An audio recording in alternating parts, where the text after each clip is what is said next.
Hey everybody, welcome to another edition of Keith's Beer Reviews. I had to work this weekend, so this is a Monday, late Monday afternoon edition. I'm going to do a beer I picked up a couple weeks ago, or a couple days ago actually. Just appeared on our shelves, fairly cheap. I'm going to do another one. I think it's the second one I've done from Henry Weinhard's. I'm going to do their Private Reserve. It's got reserve in the name. That's usually a pretty good sign. So let me read a little from the website. It says an American pale lager. Henry Weinhard's Private Reserve blends Henry's German heritage with the natural ingredients of the Pacific Northwest. If you want to impress your friends, you can say it's brewed with 100% Cascade hops, especially grown in Oregon. All you really need to know that it's a crisp, clean, and one hell of a beer. Comes in at 4.8% ABV, fairly light. So let me wait a minute. I did have one of these before. I remember. It's a twist off. So I do have an initial impression. So.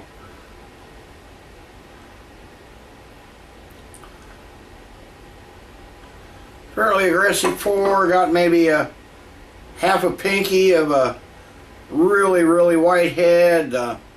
This is one of the clearest, most golden beers I've seen. Definitely looks like a lager, looks like a macro lager. Bunch of carbonation streaming up, so let me get a nose on it. Okay, got some light malts, some graininess, primarily corn, I think. A little bit of like a citrus, maybe lemon, a little grassiness. Smells like a really sweet beer. Just primarily some light malt, some corn, and some lemongrass or lemon and grass hoppiness. So. Maybe some slight cracker notes there, but not much. It's fairly light flavor, so let me give it a taste.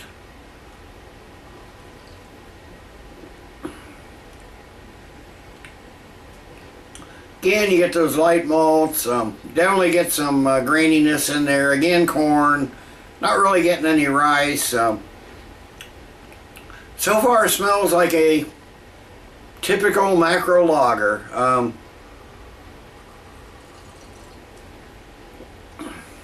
Maybe just a hint of lemon in there. I'm not really getting the grassiness on the flavor. Slightly mild. I don't know what the IBUs are on this. There's not even on the bottle. There's not even an ABV on the bottle. I got that from, or on the website. I got that from Beer Advocate. So. Lots of carbonation, like really thin body. It's not quite watery, but it's getting close.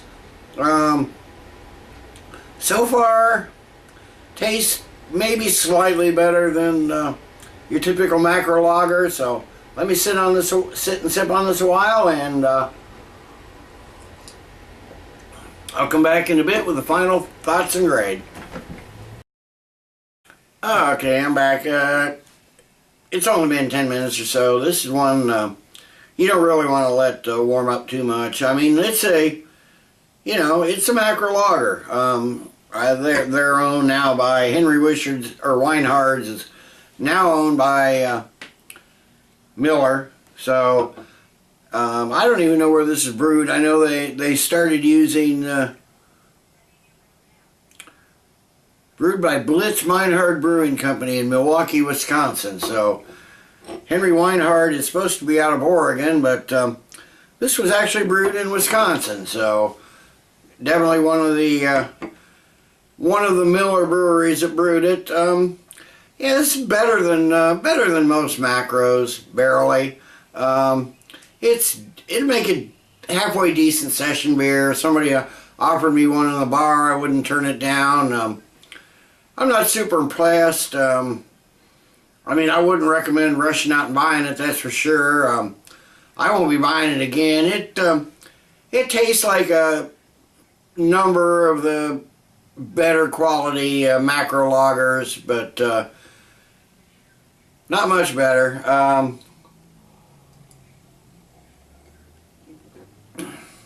The malt provides a little more sweetness than most of them have. A little bit of hops there. Provide maybe a little more bitterness. I'm guessing it's not. The IBUs aren't really high. I'm guessing maybe 15 maybe. Not a ton of bitterness in it. The mouthfeel's really thin. Bit overcarbonated. I've been belching a lot drinking this down. I mean, I'll drink the rest of them. It's a drinkable beer, but it's not a good beer. If I were rating this, say with an average macro lager like maybe Bud or regular Miller or something, it's slightly better, and that's what I'll rate it as. I wouldn't rate a Bud or a Miller that high, but say as an average macro lager, it's 5, being average. This is maybe 5.5. So drinkable, not worth buying. So till next time, everybody, cheers. Let's keep drinking good beers.